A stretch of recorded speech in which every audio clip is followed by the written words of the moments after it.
Hey everyone, Cash here bringing you another video from Madden 25.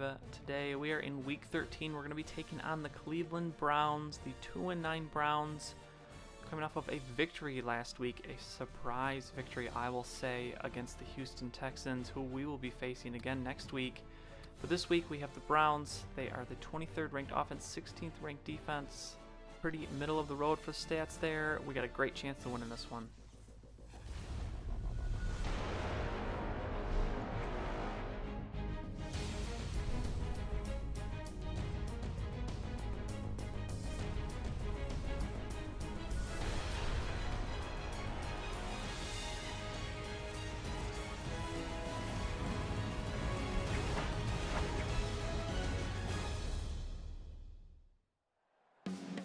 Orange and brown will be represented in full force here in Cleveland for this Week 13.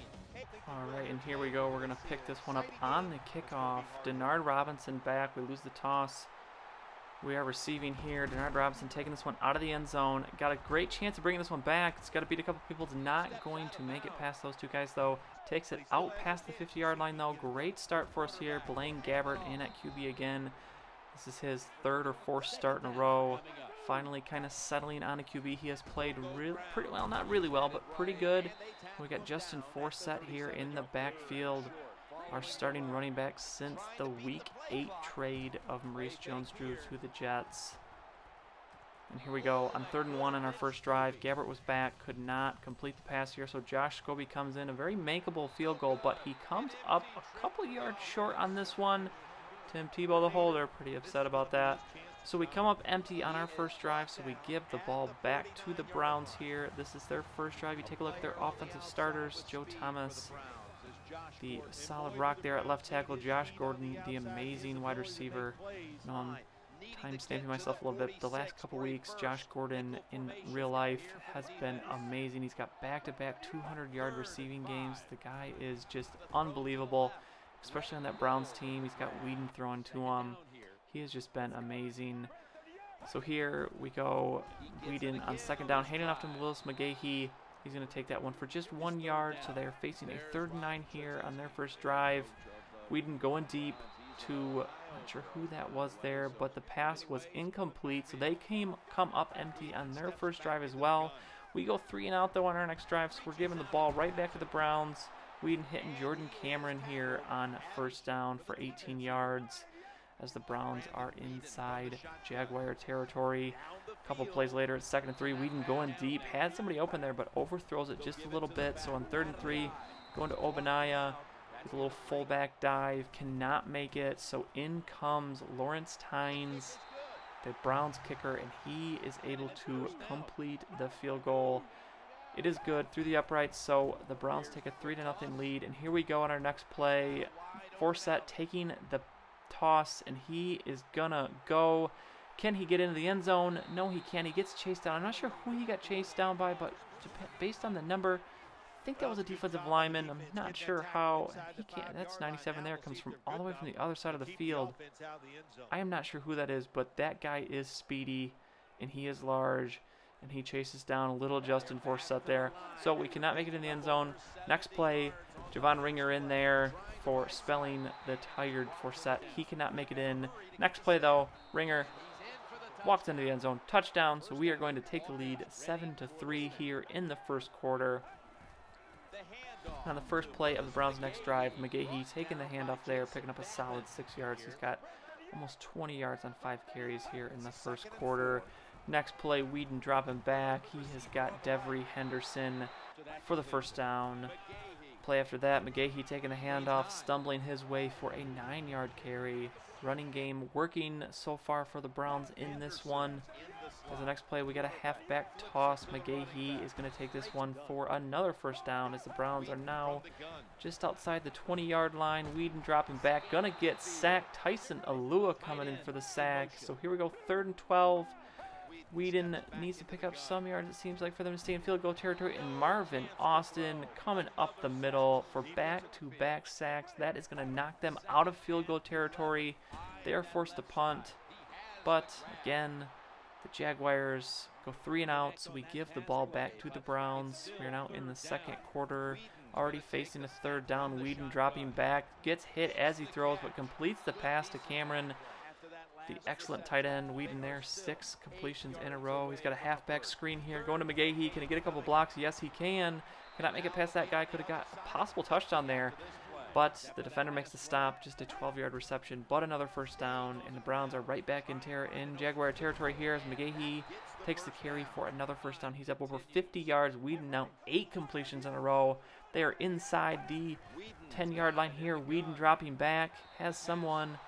Kind of a little weird play there. Seems like he could have made the catch, but got stopped by the defender. Misses the catch. So 3rd and 4. Whedon dropping back. He's got Jordan Cameron. Cannot quite make the first down. So 4th and inches. Out comes Tynes for another field goal. And it is now 7-6. We hold that slim 1-point lead. And what do you know? Another 3 and out for that Jaguars offense. We cannot get anything going in this first half. As with just a minute left, see if the Browns will try and pick up points here as they are throwing. Jordan Cameron is doing work here so far in the first half. They get a couple more yards, stop them. So we force a 4th down, call a timeout. There's 17 seconds left. Tynes does hit the field goal, so the Browns now have the lead. 15 seconds left. We'll probably just run this one out. Forsett, though, on the squib kick, gets that good bounce, makes it back up to the 45-yard line. So with 13 seconds left, why not take a shot? Justin Blackman with the sweet spin move, racing up the field, gets out of bounds. We're all the way up to the 27. Run one play, and out comes the kicker, and he completes that field goal. So we take the lead 10-9 into half. Take a look at the stats there. Time of possession, 19 minutes to 6 minutes in the Browns' favor. Those 3 and outs killing us. Browns controlling the ball in this one as they get the ball here to start the second half. We see our first sighting of Dion Lewis. Actually, his 3rd carry of the game as he takes that one for a good chunk of yards. But the Browns now facing 3rd down and 4. Greg Little tries to stay in bounds. Can't actually make the catch. He drops that one. So we give it the ball, but big surprise. We go 3 and out on our next drive. The Browns have the ball back yet again. We are now late in the 3rd quarter. Dion Lewis taking that carry again. Sets up a 2nd and 2. They pick up that first down. A few plays later, it's now 3rd and 9. Whedon finds a wide open Greg Little going across the screen there. He picks up a first down after a loss of 1 on the next play. It's now 2nd and 11. And Whedon hits Josh Gordon, his first catch of the game here late in the 3rd quarter, but it's a good one. And the next play, half-back draw to Lewis. He's going to take that one all the way down to the 2-yard line. So here we go. Now 3rd and goal from the 1. McGahee looking for the end zone. Looked like he was stopped there, but a spin move gets him into the end zone. Touchdown, Cleveland Browns. And here they go for 2 to go up 7 points.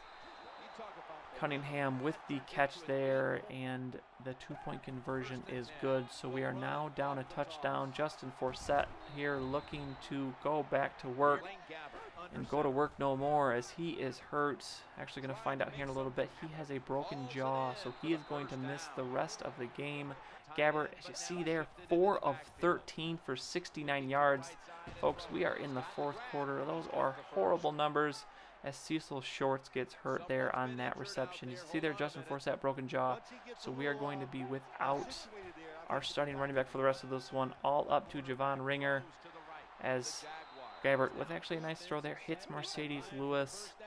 Let's play 1st and 10. Gabbert dropping back, going deep. He has somebody there, but the safety sees it, drops back, and TJ Ward is able to pick this one off.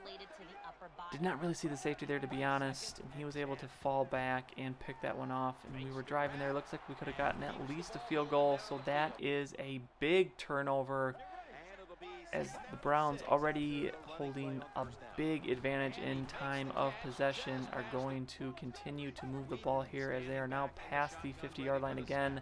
We are inside of 10 minutes in the 4th quarter. Devon Bess with the reception, his first catch of the game. But the ground game for the Browns doing wonders in this one as they pick up a 3rd down conversion on the carry from Dion Lewis. Now under 8 minutes. Whedon, wide open catch. Devery Henderson, do not know how he got so wide open. Playing a soft zone there, apparently able to stop. Deion Lewis with the carry here. Going to get stopped. 2-yard loss by Geno Hayes. So 3rd and 12. Whedon going to be dropping back yet again. Looking for somebody. Has Greg Little there, but he is not going to get enough for the first down. 4th and 3. So forced to kick the field goal. Lawrence Tynes. Easy kick there as we are now down 10. That turnover on the last drive proving to be even more costly as we are now down 2 possessions, just 5 minutes left. We have got to move the ball quickly. Mercedes Lewis with the catch there. We're going no huddle. It's now 3rd and 1. Gabbert dropping back. Can't find anyone. He's going to run for this one. Just about gets past that guy. Not quite though, so it's now 4th and 2. Gabbert got somebody wide open there. Hits Brown for the first down. Marlon Brown with the reception. I don't know if that's actually Marlon Brown. But Cecil Shorts here as he's back from his injury with the wide open catch, able to turn this one upfield, pick up a good chunk of yards there. So now Gabbert, 2nd and 10. We're under 5 minutes. Going deep. Hits Brown again over the middle, wide open. And to be honest, I have no idea how that was not a touchdown. Looked like he fell into the end zone on that one. And it is going to prove costly as on the next play, Owens with the interception of Gabbert. Horrible, horrible luck there. And on the next drive, we end up stopping Cleveland, forcing a punt. But Gabbert takes the sack. There's just 2.5 minutes left. Should have been picked off there on 3rd and 20. Now facing a 4th and 20. Gabbert dropping back, looking for someone. Has somebody open there. Looks like it's Mercedes Lewis. Does have him. Gets the catch. Takes it for a few more yards. Got a first down. We're inside Browns territory. We have got to score quickly. Gabbert looking for someone. Can't find anyone. Going deep. Has someone open there. I'm not sure who it was, but cannot quite make the catch. So 4th and 10. We're down 2 possessions. Got to at least get some points here. We get the field goal. So here we go. Just 2 timeouts. We're going to need an onside here. Scobie looking for the onside. Never very good at these. And Henderson, easy bounce right into his hands. Browns take over. So not looking good. And it is going to be over. In hindsight, I don't know. I could have challenged that play, but challenges never seem to work too well. As you see the stats here, all Browns as they have the advantage. 43 minutes to 8 in time of possessions. That is ridiculous. I don't think I've ever seen that lopsided of a time of possession. As you see the stats here. But in hindsight, challenges never really work. I don't know if I would have gotten that touchdown. Sure looked like he fell into the end zone. But does not matter. We have lost this one. Tough loss. I think I mentioned in the last video, probably would lose to the Browns in a game that we should probably win. After last week winning over the Texans when it looked like we should have lost that game for how their record was and how well their offensive defense was ranked. But that's the NFL here. That's this game. Get something different every time you play. You never know what's going to happen. And in this one, the turnovers kill us. The time of possessions, the 3 and outs, the inability to move that offense kills us here as we get a look at the defensive stats. So as I mentioned earlier in the video, next week, we are going to be playing the Texans again. As you see there, they are now 8-4, 13th ranked offense, 10th ranked defense. Should be a tough game at home though, so we'll see what happens. But that's going to be it for this one. If you enjoyed the video, go ahead and give it a like. I would really appreciate it, and subscribe to see any future videos that I make. As always, thanks for watching, and I'll see you all next time.